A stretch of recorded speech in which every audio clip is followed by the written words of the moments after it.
Welcome. You're listening to Ask the Doulas, a podcast where we talk to experts from all over the country about topics related to pregnancy, birth, postpartum, and early parenting.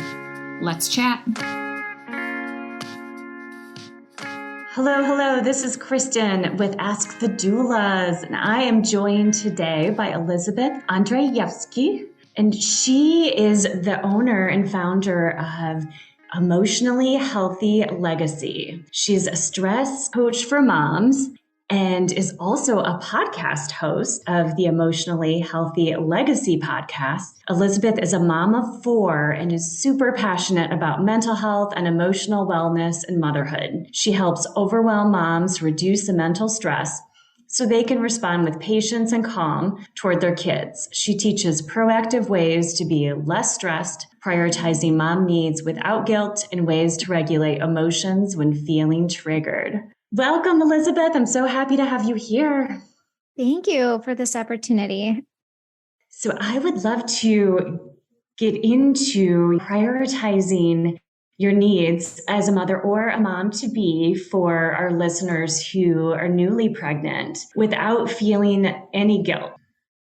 Yeah. So that is a big one that so many mamas that I talk to, they struggle with feeling guilty for taking time for themselves. And before we get into that, I think it's really important to understand what's going on in our brain when our needs are not met, and that how that affects our emotions and emotional regulation. So we have like 3 main parts of our brain that kind of like we use when it comes to like our emotions and like thinking. So right behind our forehead, it's our frontal lobe, it's the prefrontal cortex. I call it the thinking brain because that is where we make positive choices, logical thinking, we problem solve, we learn new skills, we're mature. That's when if we're in that part of the brain, when we're in a conversation, we are making like good decisions in the sense of like the way we communicate and stuff like that. Yes. And that's you and me right now in that part of the brain. And when our brain senses some sort of threat, it shifts us first into our emotional part of the brain, which is right like kind of in the center of our brain. And what happens is when we shift there, when we sense some sort of threat or a trigger, the emotional part of the brain lights up and it shuts off the thinking brain because the thinking brain is not necessary for survival. And so our brain just shifts us to emotional part of the brain. And in the emotional part of the brain, this is when it comes out in our kind of like our brain senses some sort of threat and it comes out in our words and our tone and our behavior. And so like that is when, let's say you have a conversation with your spouse, you don't feel seen or heard. And, let's say they ignore something that you're saying, that's a threat to you, right? And then It comes out into like a rude tone and you're being disrespectful. You start raising your voice. And when it builds up enough, it's going to shift you to the survival part of the brain, which is our fight, flight, or freeze. That is where our brainstem is. And that's like definitely your thinking brain is shut off. This is when we're having that big meltdown. I don't know if you've ever had moments like this, but this is when you're like freaking out as a mom, like not just like, oh, I'm frustrated, raising my voice a little bit. That's your emotional part of the brain. Your survival part of the brain is like, everybody hide. Like mom is like losing her marbles. Like you're losing your cool completely because it's the stress buildup was so much in your brain. There was so much threat response. And so it's like a toddler having a meltdown, right? Like you can't teach them anything in that moment. You're not teaching them ABCs. Same thing for you. Like you literally can't think logically when the stresses build up so much in your brain. Exactly. And the key to all of this, to stay more in your thinking part of the brain, is to help your brain feel safe. And how do we do that? And I start out with my mamas because so many mamas prioritize everyone else above themselves with simple things such as sleep and eating meals, right? We take care of our kids, we give everyone food, and then we somehow skip our meals. And we make sure everybody goes to sleep at a reasonable time. And then we stay up so late scrolling on our phones and have poor quality sleep. Also, sometimes you have a little one, right? Like you get poor quality sleep. And what happens when those are like the basic needs? we all have, right? Eating and sleeping, resting, like basic. And Yes. when those needs are not met, it creates a threat in your brain, and it will shift you to that emotional part of the brain, and you will be more reactive. So I'm sure you've noticed when you're hungry and when you're tired, you say and do things you wish you didn't. Like if you're driving on the road and you are so tired and exhausted and you're hungry, the person that just cut you off is pissing you off a lot more than if you just had a great time with your girlfriend, you ate a great dinner, and your emotional tank was full, right? And your needs were met. Yes. And so same thing with our families. Oftentimes moms are reactive. They're raising their voice, they're yelling, and they're literally just have unmet needs. Like, and I always start out with the basics. I'm like, are you hungry or are you physically exhausted and tired? Because if you are, you will be more reactive. And then we kind of build off of that. What are other unmet needs that you're experiencing, right? Maybe you just literally don't have enough support. You're like pulled in too many directions at the same time. You have too much on your plate. And so when we don't take care of ourselves, even with the basics, you will be more reactive. And then that creates a cycle of mom guilt, right? Like then we go down the spiral of, oh, I'm such a bad mom. I'm yelling at my family. I'm yelling at my kids. Why am I always angry all the time? And it's not because you're a bad mom. It's because you're truly struggling. You literally have unmet needs. So that's kind of like the basic foundation. I always start out with my mamas. I'm like, we need to understand this. And then we build off of that. Yeah. And especially in the postpartum time, whether it's baby 1 or baby 5, I mean, really that focus on getting rest and nourishment and asking for support. I feel like as moms, we feel like we need to do it all and, be superwoman when it's important to ask for help. And moms often feel a little isolated and left behind when visitors and family members want to hold baby and the focus is on the baby versus the experience the mother just went through. Yes. And I think, so I have 4 kids and my youngest one is 16 months old. And when I was pregnant with her, my sister-in-law created a meal train for me for postpartum, and it was for 6 weeks long for postpartum. Great. And I had people bring me meals for 6 weeks, 3 times a week. Obviously there was leftover. I did not have to cook for 6 weeks. I think I made rice once, just a pot of rice. That is so literally needed. I didn't have to cook at all. That is like one thing that was off my plate that made life so much easier. So here's the mindset shift. You can try to do it all. First of all, you won't succeed because we can't do it all. You can try to do it all. You're going to get overwhelmed. You're going to get stressed out, and it's pulling from somewhere. Okay. That energy, you have limited amount of energy, and it's pulling it from somewhere when you're trying to do it all. It's either pulling it from your physical well-being, from your mental well-being, or your emotional well-being. Something is suffering. Okay. You're not going to be able to do it all. You might for a season, for a little bit, but it's pulling from somewhere, and something is suffering because of that. And most likely it's you. And then it's negatively spilling into the rest of the family, right? Like, when mom is in a bad mood, like you want it or not, it seeps into the rest of the family. Like, right. You can be resentful to your partner because you feel like you're doing more with the feeding needs and wake ups and so on. But if, the mother's not asking for help, then there are certainly some easy, actionable ways a partner can help. Hey, Alyssa here. I'm just popping in to tell you about our course called Becoming. Becoming a Mother is your guide to a confident pregnancy and birth, all in a convenient 6-week online program. From birth plans to sleep training and everything in between, you'll gain the confidence and skills you need for a smooth transition to motherhood.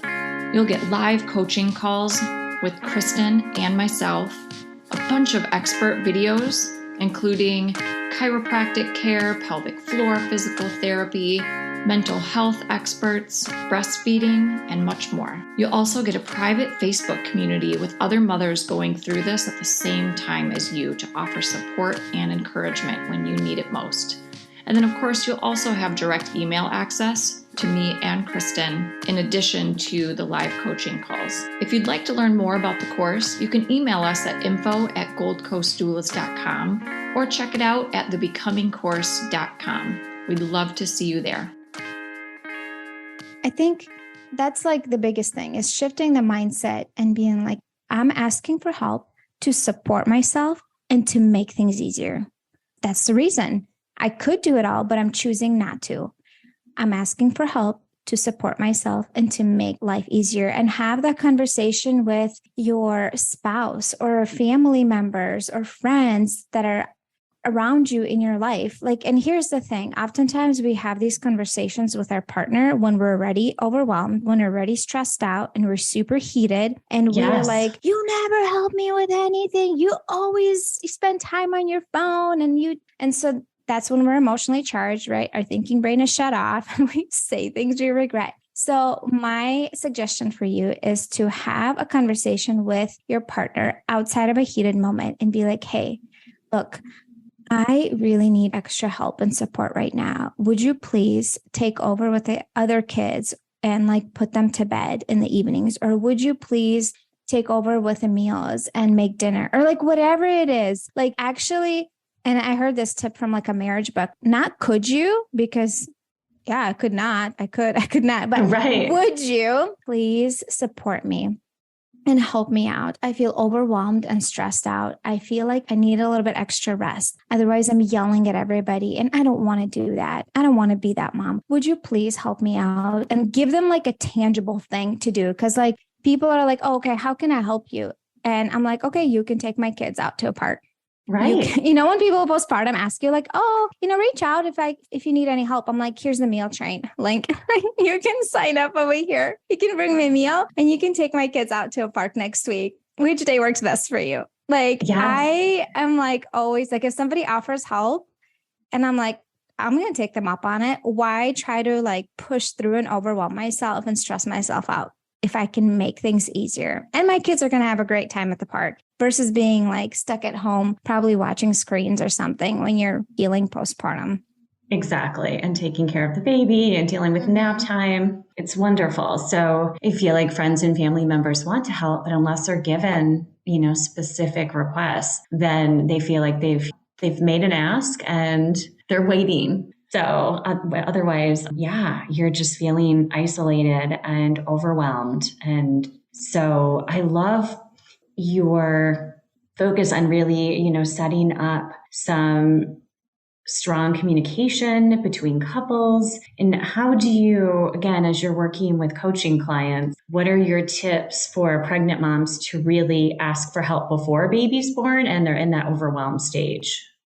Yeah, I think that is really important to ask for help before even the baby's born. And you can either create a meal train yourself, or you can ask like a close friend or a sister or whatever, if you feel weird doing it for yourself, right? And so you can create, have them create that. And when anybody asks you when the baby's born, or even like on my baby shower, people signed up for the meal train. And like they just put their email down, and then my sister-in-law sent them a link with a meal train to sign up. That is like one of them. And then and I think for me with other kids was having that somebody take care of the other kiddos and taking them either for a sleepover or taking them to a park. I've had people ask, hey, can I come over and clean your house? I'll be like, yeah, sure. Like come over, wash some dishes. Like, so I can sit there and hold my baby. I know people tend to want to hold the baby postpartum, but it's like, that's not really what I need help with. Unless you have like a colic baby who like screams all the time and you actually do need a break. Typically it's like you want to cuddle with a newborn who's so sweet.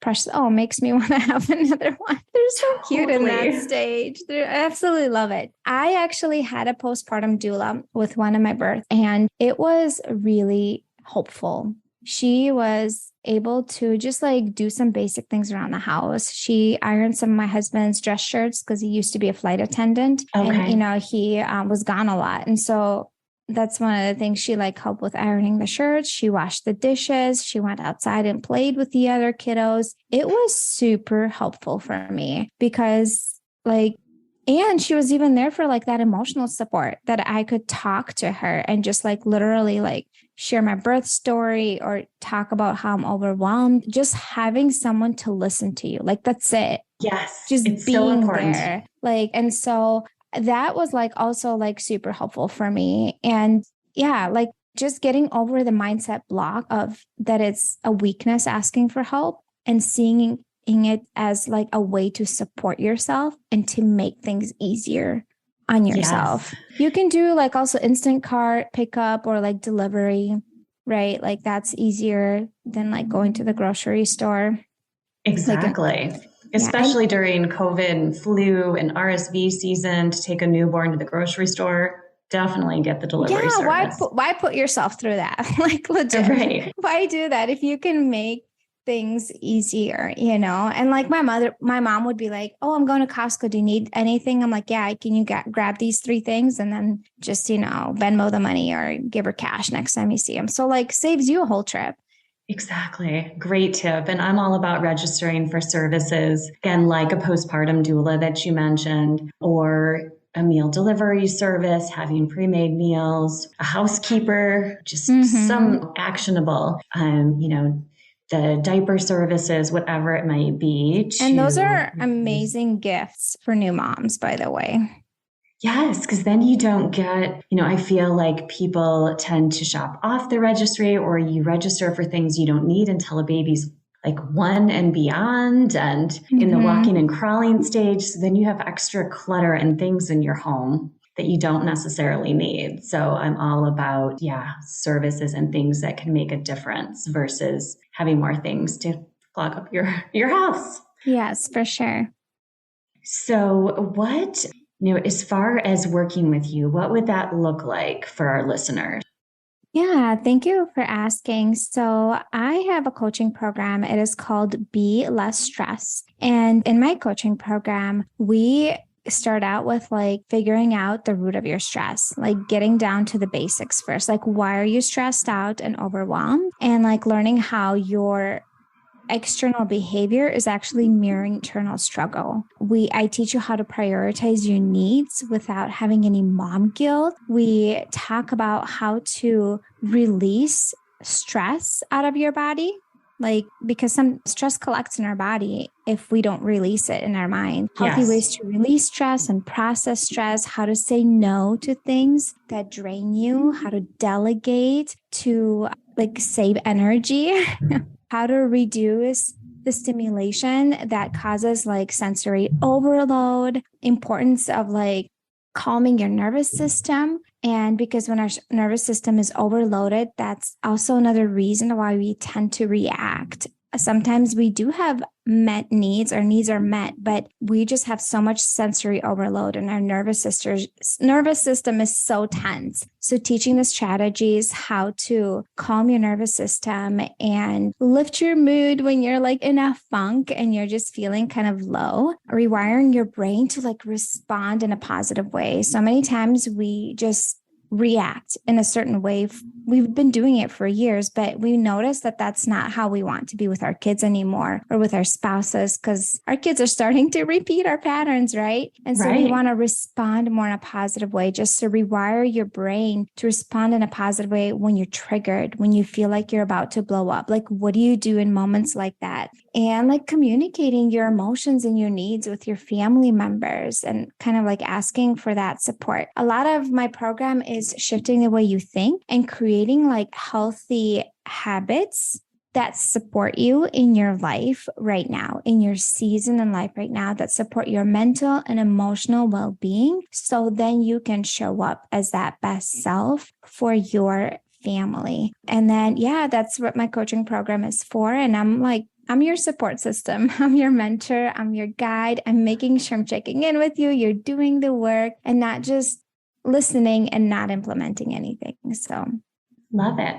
And they can find your course on your website, correct? Yes. My website, emotionallyhealthylegacy.com. It has the details on it, how to work with me, how to reach out to me. And I also made a special page for your listeners. It's called Emotionally Healthy Legacy / Ask the Doulas. And there's 3 free downloads that you can download. And it's one of them is positive affirmations for you. Like if you lost your cool with your kids and you feel so guilty, it's a recording of positive affirmations that you can listen to remove that mom guilt and see it that you're just struggling in that moment. You weren't trying to like explode on your family on purpose, right? And then there's 5 strategies to reduce overwhelm quickly, to calm your mind and body when you feel super overwhelmed. And then if you want to feel just in general to be less triggered as a mom, just in general, I have a training for the mamas as well. And it's called Be Less Triggered. And yeah, so check that out. And if you want to reach out to me, I hang out on Instagram at Emotionally Healthy Legacy. Nice. And then tell us a bit more about your podcast. Thank you for asking. Yes. So same title, Emotionally Healthy Legacy podcast. You can listen to it on any podcast platform. And it's all about proactive things that you can do to lower your stress, how to respond better, ways that you can support yourself in motherhood and literally just make mom life easier. It could be practical things or mindset shift to release some of that stress and let go of things that are weighing you down. Love it. Any final tips or thoughts for our listeners? Yes. Nobody benefits when you're running on empty and have unmet needs. And nobody suffers when you take care of yourself and prioritize your needs. Love it. Thank you so much, Elizabeth. It was wonderful to chat with you. Thank you for having me. Thanks for listening to Ask the Doulas. For more information about Gold Coast Doulas, visit us on our website, goldcoastdoulas.com. We're also on Instagram, Facebook, and YouTube. If you like this podcast, please subscribe and give us a 5-star review. Thank you. Remember, these moments are golden.